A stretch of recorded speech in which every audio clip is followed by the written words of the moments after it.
on character. Today I'm going to start with a quote from Aristotle. Aristotle said, "Our character is the result of our conduct." I want to define character as who we truly are, a form of self-knowledge. And I want to say conduct is everything from our habits that we don't consider, we do without thinking, to our friendships, our work, our careers, our formal positions, our education, everything we do. That's our conduct. From informal to formal, from habitual to practiced and learned. When I think about this quote and I put character and conduct together, I see that Aristotle was saying that people are open to change. And the word that says that to me is the result. That character comes from what we do.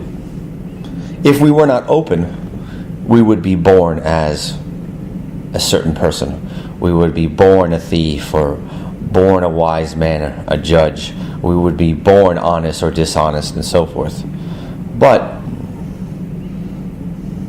because conduct is the teacher and not chance, not fate, I see him saying that people are open to change if their conduct reinforces positive change or negative change. So we become who we are. So let's try my restatement with the original. Character is a result of our conduct. We become who we are. How do we become who we are? Through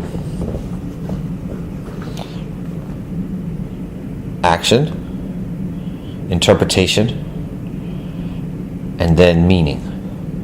So action, we do what we copy from our parents, from our teachers. We don't think about it critically. We just do what we're told. We do what we're told is right. We follow rules. And then over time, this action becomes our own actions.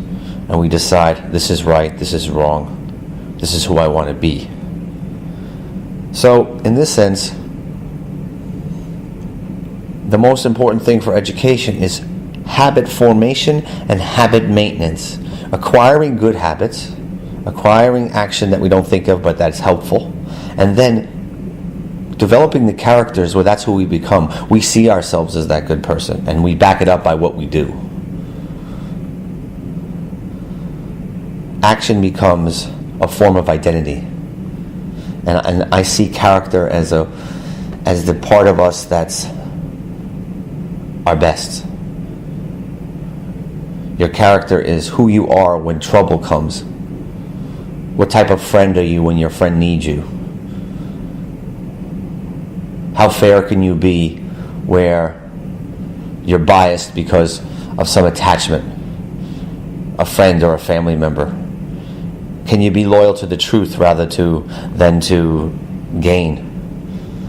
When being a good friend requires you to lose,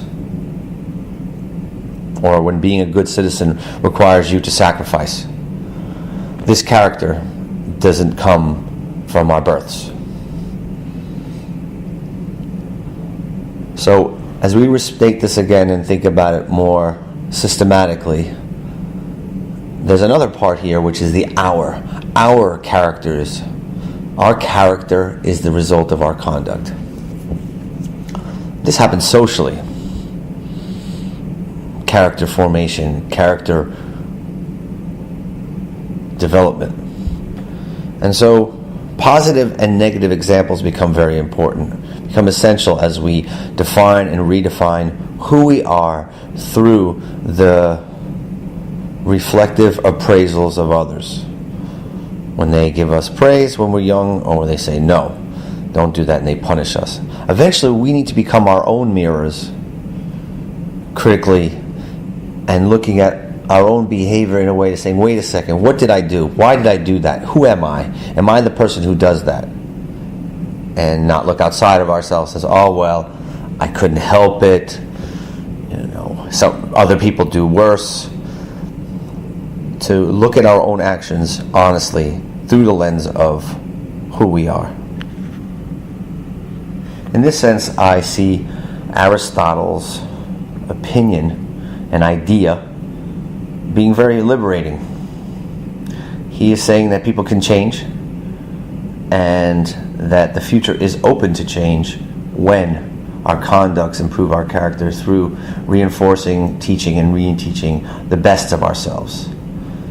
It's also foreboding because if you're young and impressionable and conduct sets in to hurt your character, to make you, let's say,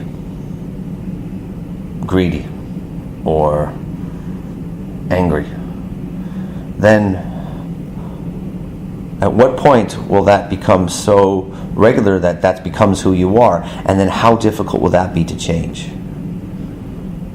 So it could go both ways. Negative character will create negative conduct after the conduct has created that character. We have a bad example from our parents or our uncles or our friends when we're young, and we become somebody who we shouldn't. And then, when we become that person, our character will just continue in that way.